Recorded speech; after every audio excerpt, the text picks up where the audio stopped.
বসে আছে, একদল বলছে রাসূল নূর, সেও কোরআন নিয়ে বসে আছে।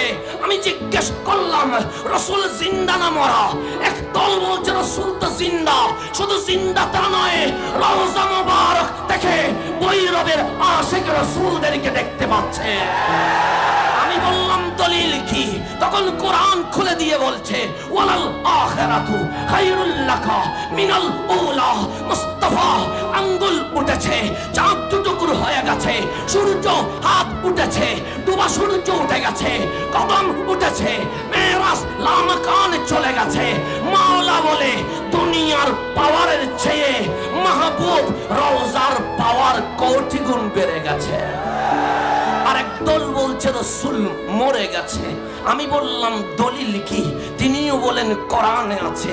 আমি বললাম যেমন আল্লাহ বলেছে ইন্নাকা মাইয়িত, কোরআন বলছে রাসূল মরা। একদল বলছে রাসূল মরে গেছে, আরেক দল বলছে রাসূল জিন্দা আছে।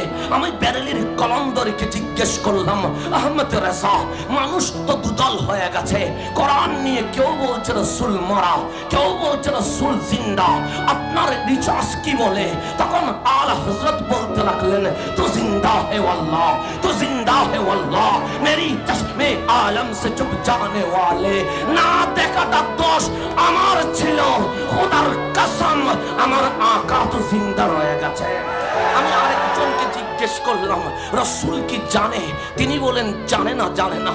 রাসূল তো পড়তেও জানে না, রাসূল তো বুঝতেও জানে না, রাসূল তো ভালো করে জ্ঞান বিজ্ঞান নিয়ে জানে না।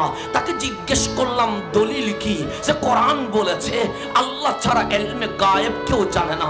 আর একদলকে জিজ্ঞেস করলাম রাসূল কি জানে? বলে জানে না, জানে না এই কথা বলিও না। রাসূল আগেও জানতো, এখনো জানে, ভবিষ্যতের কথাও জানে। আমি বললাম দলিল কি? যে কোরআন বলে আর রহমান আল্লামাল কোরআন, কোরআন রহমান তো হাবিব রহমানকে শিখিয়েছে। কেমন করে শিখালো? আল্লামাকা মা লাম তাকুন তা'লাম, হাবিব যত অজানা বিষয় আছে সবগুলো তো আমি জানিয়ে দিয়েছি। কোরআন বলে রাসূল জানে।